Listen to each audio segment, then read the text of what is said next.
일단 내 찬양은 언제 들어도 은혜롭고, 안수 집사님 나중에 후보로 선정이 되는 분들은 그 찬양 실력을 꼭 봐야 될 것 같습니다. 은혜로운 찬양 너무너무 감사드립니다. 다시 한번 우리가 옆에 분과 인사하겠는데요. 오늘 하루도 강건한 하루 되십시오. 이렇게 인사하겠습니다. 오늘 하루도 강건한 하루 되십시오. 아멘. 자, 이렇게 인사를 드리는 이유가 있습니다. 물론 어제 쉬시고 이제 새해 첫날 첫 출근이기로 하시지만 이렇게 이른 새벽에 오시게 되면 또 하루에 피곤함이 있을 수 있습니다. 그런데 여러분, 오늘도 기도하실 때 하나님 첫 시간을 하나님께 드립니다. 오늘 강건하고 또한 지혜롭고 또한 경건하고 능력 있는 하루 되게 하시옵소서. 이렇게 기도하시면서 하루를 출발하시면 좋겠습니다. 아멘. 오늘 우리 2019년 하나님께서 우리 교회에게 주신 표의 첫 번째 부분인데요. 하나님은 꿈을 꾸게 하시고 그 꿈을 이루신다. 이런 제목으로 같이 한번 말씀을 나누도록 하겠습니다. 집에서 키우는 관상어 중에서 코이라고 하는 물고기가 있다고 합니다. 저는 잘 모르겠는데요. 아마 임명진 집사님 댁에 가면은 있지 않을까 그런 생각을 해봅니다. 이 물고기는 작은 어항에다가 기르면 한 5cm에서 8cm 밖에 자라지 않는다고 하고요. 커다란 수족관이나 열못에서 넣어주고 기르면 한 15cm에서 25cm까지 자란다고 합니다. 그리고 강물에 방류를 하면 90cm에서 120cm까지 자라는 그러한 참 특이한 그러한 물고기입니다. 같은 물고기지만 어디서 자라느냐에 따라서 그 크기가 달라진다고 하는 것이죠. 어항에 놓아놓으면 피라미가 되고, 그리고 연못에 놓아두면 일반 물고기가 되고, 강물에 놓아두면 대어가 되는 그런 신기한 물고기입니다. 이래지고 사람들이 코이의 법칙 그렇게 이야기를 합니다. 내 주변에 어떤 사람들이 있느냐, 내가 어디서 자라느냐, 내 생각의 크기가 얼마나 자라가고 있느냐, 내 삶의 스타일이 어느 정도의 수준에 맞게 눕혀서 살아가고 있느냐, 내 시간의 개념과 또한 내 생각의 개념들이 얼마나 높은 수준에서 내가 더 성장하며 그렇게 자라는가에 따라서 그 사람의 성장과 그 사람의 성숙과 그 사람의 크기가 달라질 수 있다는 여러분 그러한 말씀입니다. 바라는 여러분, 2019년도에 우리가 특별히 3일 동안 집중적으로 기도하면서 하나님, 내 생각 그리고 나의 꿈, 나의 비전 하나님이 뚜렷하게 해주시고 명확하게 해주시고 2019년도에 하나님께서 나에게, 우리 가정에게 이루시는 그 꿈들이 커지고 넓어질 수 있는 은혜를 주시옵소서. 이렇게 여러분 특별히 기도하시면서 그 꿈과 비전을 갖고 2019년도를 출발하면 좋겠습니다. 한 사람의 꿈이 한 가정을 통해서 한 민족을 이루게 하십니다. 시작은 한 사람의 꿈이었습니다. 한 사람의 꿈이 한 나라를 살리게 할 수 있습니다. 한 사람의 꿈에 하나님이 함께 하시면 그 꿈을 하나님께서 이루어지게 하시고 그 꿈을 통해서 하나님이 영광을 받아주십니다. 잠언 29장 18절에 보니까 이런 말씀이 있습니다. 묵시가 없으면 백성이 방자히 행하거니와 율법을 지키는 자는 복이 있느니라. 하나님께서 사랑하는 사람들에게 묵시를 주신다는 것입니다. 하늘의 비전을 보이신다는 거예요. 하늘의 뜻을 사랑하는 사람에게 보이십니다. 그것을 가지고 그 사람의 꿈으로 삼게 하시고 그것을 품고 노력하게 하시고 나아가게 하시고 성장하게 하시고 그 꿈을 이루게 되시는데 그것이 하나님의 뜻이고 하나님이 일하시는 방법이라는 그런 말씀입니다. 여러분, 그런데 우리가 꿈에 대해서 생각했을 때 두 가지 면을 항상 생각해 보아야 합니다.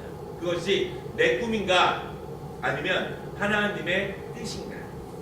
뭐 영어로 말하면 이런 거겠죠. My dream이냐 아니면 His vision이냐, 그런 뜻일 것입니다.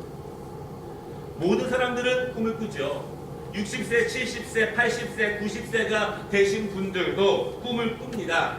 그 꿈이 이루어지느냐 안 이루어지느냐, 그것은 그 다음 문제이지만 모든 사람들은 항상 꿈을 꿉니다.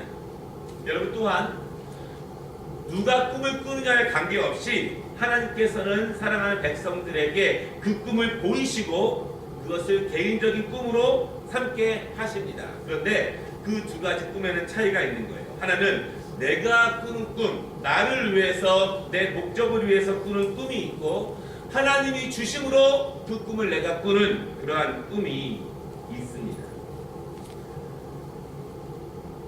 여러분, 공부를 해도 나를 위해 하는 사람이 있지만 하나님의 영광을 위해 하는 사람이 있습니다. 일을 해도 나를 위해 일하는 사람이 있지만 그 일을 통해서 그 자리에서 하나님이 영광 받으시고, 내가 일하는 그 자리에서 하나님의 뜻이 나타나고, 내가 충성을 다해서 그리스도의 제자로 살아감으로써 하나님의 나라가 확장되는 것을 기도하며 일하는 사람들이 있다는 것입니다. 똑같은 시간을 보내고 똑같은 장소에서 똑같은 사람들이 일을 하지만 그들이 바라보고 꿈꾸고 기도하는 내용은 달라질 수 있다는 그런 말씀입니다. 오늘 우리가 두 가지 말씀을 읽었는데요. 이 말씀을 통해서 두 가지 면을 함께 보기를 원하는데, 첫 번째 한번 따라해 보겠습니다. 하나님은 꿈을 꾸게 하신다. 오늘 창세기 37장에 보면요, 요셉의 두 가지 꿈이 나옵니다. 여러분, 그런데 요셉의 꿈이 허무맹랑할 수 있습니다. 첫 번째 7절에 있는 꿈은요, 밭에서 곡식 단을 묶는데 요셉의 단은 일어서 있고 형제들의 단이 요셉에게 절을 합니다. 또 9절에 두 번째 꿈이 있습니다. 해와 달과 11개의 별이 요셉에게 절하는 꿈입니다. 그런데 그 꿈 이야기를 듣고 형제들이 기가 막혀합니다. 그리고 요셉을 도리어 꾸짖습니다. 여러분, 왜 기가 막혀 할까요? 왜 꾸짖을까요? 다른 형제들은 꿈도 못 꾸는 꿈을 꾸었기 때문에 그렇습니다. 다른 형제들은 생각도 안 하는 꿈을 이야기하기 때문에 형제들은 그 꿈을 허무맹랑하다 그러면서 도리어 요셉을 꾸짖게 됩니다. 여러분, 꿈은 자유지만 꿈을 꾸는 것도 아무나 꿀 수 없습니다. 같은 사람이라도 아무나 그런 꿈을 꿀 수 있는 것은 아니라는 말씀입니다. 요셉의 꿈을 가만히 보면 꼭 요셉이 뭐 어떤 이야기를 들어야 되는가 그런 것은 아닌 것처럼 보일 수도 있습니다. 요셉이 그 꿈을 보면 무엇이 되고 싶다, 어떤 사람이 될 것이다, 내가 무엇을 성취하고 싶다, 그런 꿈은 아닌 것 같아요. 단지 형제들과 그의 부모들이 요셉을 존귀히 여기고 높이는 그런 종류의 꿈을 꾸게 되었습니다. 어찌 보면 형제들이 요셉의 꿈에 대해서 요셉을 미워하는 기계가 되었다라고 생각하는 것이 이해가 되기도 합니다. 여러분, 만약에 우리 교회 고등부 학생 하나가 어느 날 간증을 하는데, 여러분, 제가 꿈을 꾸었는데요, 우리 교회 목사님, 장로님들, 모든 성도들이 나한테 절을 하는 꿈을 꾸었습니다. 만약에 이렇게 간증을 한다면 여러분 어떨까요? 아이고 대단하다, 아이고 장하다, 아이고 멋지다, 그렇게 말할 수 있을까요? 그 부모들이야 좋아할 수 있지만, 그렇죠? 다른 친구들이나 다른 분들은 그렇게 기뻐하지 않을 수도 있지 않을까, 그런 생각을 해보게 됩니다. 꿈을 꾸는 것은 자유입니다. 꿈도 높고 큰 꿈을 꾸는 사람이 있고 작은 꿈을 꾸는 사람도 있습니다. 꿈을 전혀 이해하지 못하는 사람도 있고 허무맹랑한 꿈이라고 말하는 사람도 있습니다. 여러분, 꿈꾸는 것은 자유인데요, 이왕 꿈꾸는 것 크고 위대한 꿈을 꾸시면 좋겠습니다. 아멘. 예. 특별히 이번 3일 동안 기도하시면서 하나님께서 2019년도에 우리 개인에게, 가정에게 주시는 구체적인 꿈을 위해서 기도하는 시간이 되었으면 좋겠습니다. 요셉이 꿈을 꾸었지만 여러분, 웬만한 사람들은요 그 꿈을 이해하지 못합니다. 그러나 그 꿈을 알아보는 사람은 분명히 있습니다. 오늘 말씀 11절에 보니까 아버지는 그 말을 간직해 두었더라, 그렇게 말합니다. 다른 사람들은 모르지만, 이해 못하지만 아버지는 그 꿈을 안다는 것이죠. 아버지가 누구이죠? 야곱입니다. 야곱은 꿈에 대해서 잘 아는 사람입니다. 그는 젊은 날 장자의 축복을 받기 위해서 노력했던 사람입니다. 사랑하는 아내를 얻기 위해서 힘써 몇 년을 일했던 사람입니다. 재산을 일구기 위해서 노력했던 사람입니다. 자신의 꿈과 자신의 목표와 자신이 얻고자 하는 것, 자신이 사랑하는 것을 위해서 열심히 노력해서 어느 정도 이상 그것을 다 얻었던 그런 사람입니다. 그러나 그가 야곱 강가에서 기도하면서 하나님의 사자를 만나게 됩니다. 그때 야곱을 향한 하나님의 진정한 꿈과 비전을 그때 알게 됩니다. 그동안 나름대로 그가 사랑하고 원하는 것을 이루어 갔지만 하나님을 진정으로 만나고 나서야 야곱에게 무엇을 원하시는지 하나님의 뜻을 분명하게 알게 됩니다. 하나님이 말씀하십니다. 야곱아, 너는 더 이상 야곱이 아니다. 너는 이제 이스라엘이다. 나는 너의 꿈, 너를 통해서 너와 인생, 너의 모든 삶을 통해서 나의 민족이 세워지는 것, 그것이 나의 꿈이다, 나의 뜻이다, 이렇게 말씀합니다.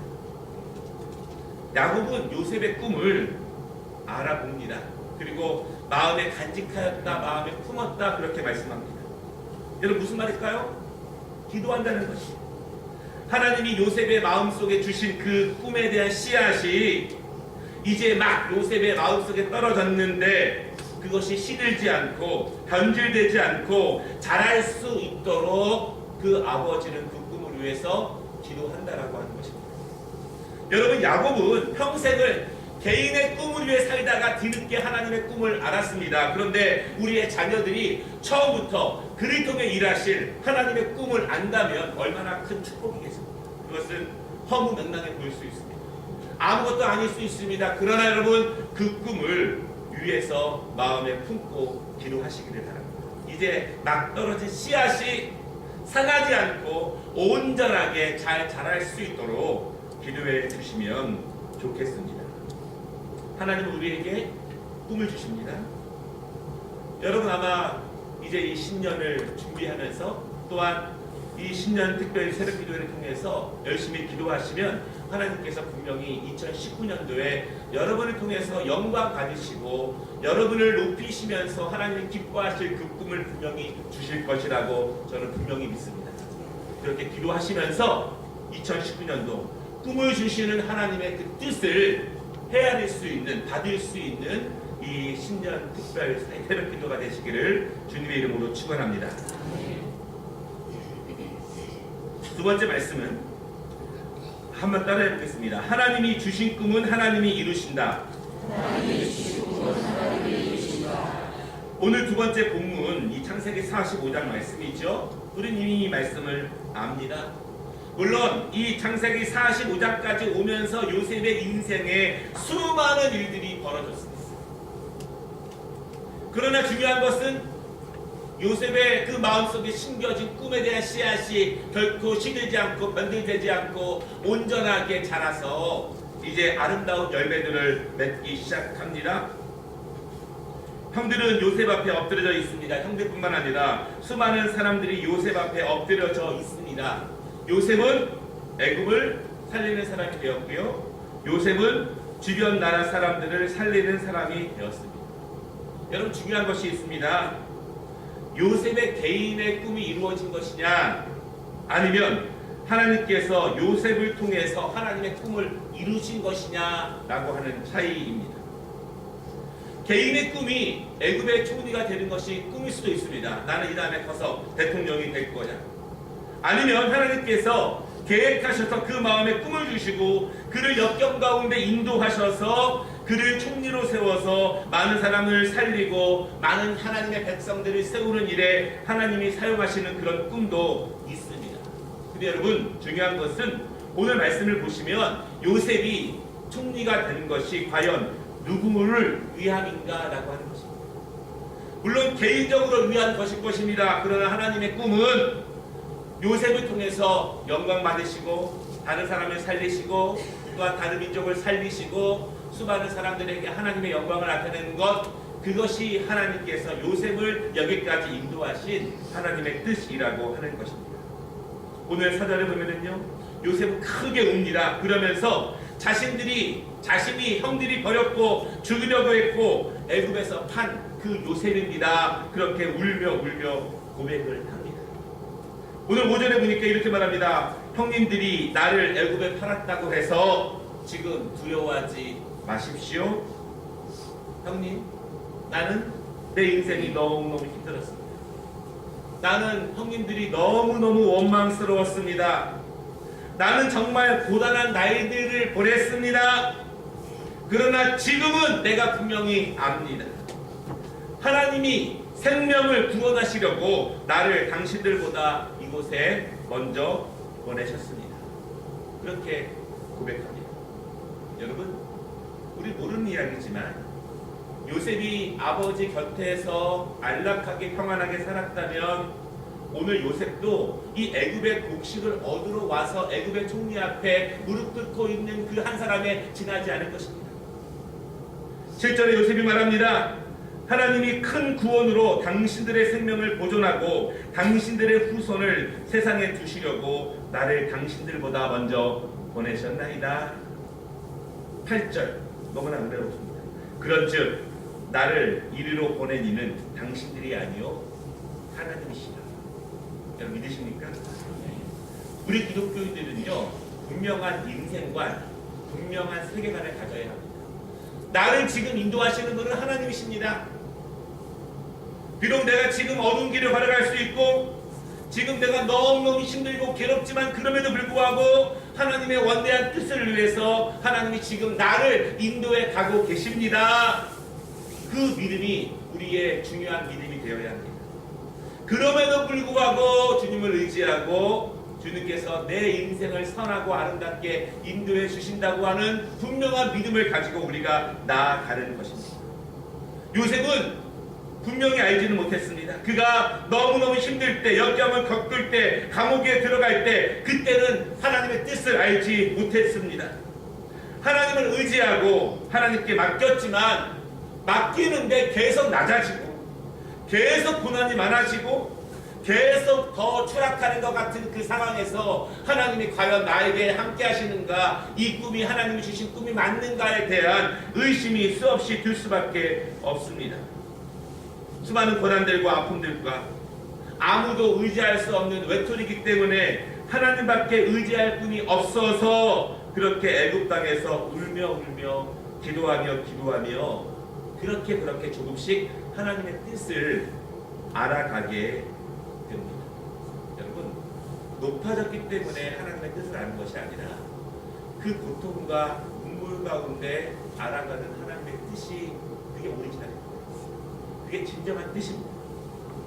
그리고 형들에게 이렇게 멋진 믿음의 고백을 하게 됩니다.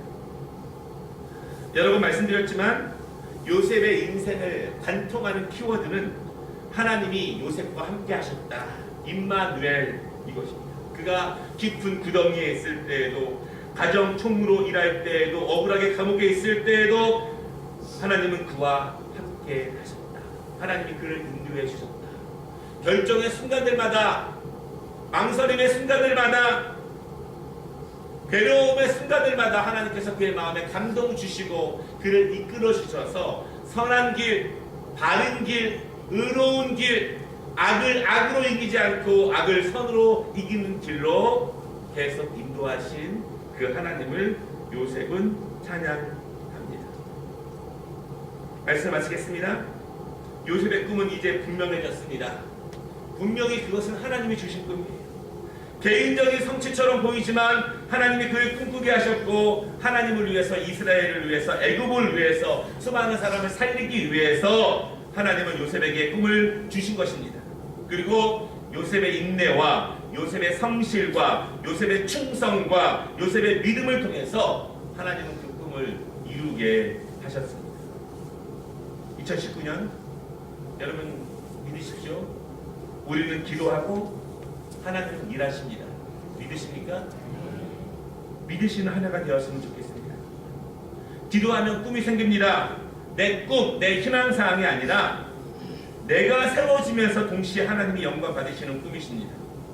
내가 세워지면서 동시에 많은 사람을 살리는 꿈입니다. 내가 세워지면서 하나님의 이름이 영광 받으시는 꿈이 됩니다. 우리가 기도 가운데 꿈을 꾸시기 바랍니다. 꿈을 꾸면 꿈은 높아집니다. 내 꿈, 우리 가정의 꿈, 우리 교회의 꿈, 허무맹랑하게 보일 수 있고 현재는 안 될 수 있다고 보이지만 하나님이 주신 꿈이라면 반드시 그 꿈이 높아질 것임을 믿으시기를 바랍니다. 여러분 이 3일 동안 집중적으로 기도하시기 바랍니다. 하나님, 내 꿈이 분명해지게 하시고 내 꿈이 세밀해지게 하시되 나를 위한 꿈이 아니라 나를 통해서 하나님이 영광 받으시는 그 꿈을 세우게 하시고 그 꿈을 높여 주시옵소서. 그 은혜가 이 3일 동안 그리고 2019년도에 꿈꾸게 하시는 하나님의 은혜를 통해서 충만해지는 우리 모든 성도님들 되시기를 주님의 이름으로 축원합니다. 우리 한번 찬양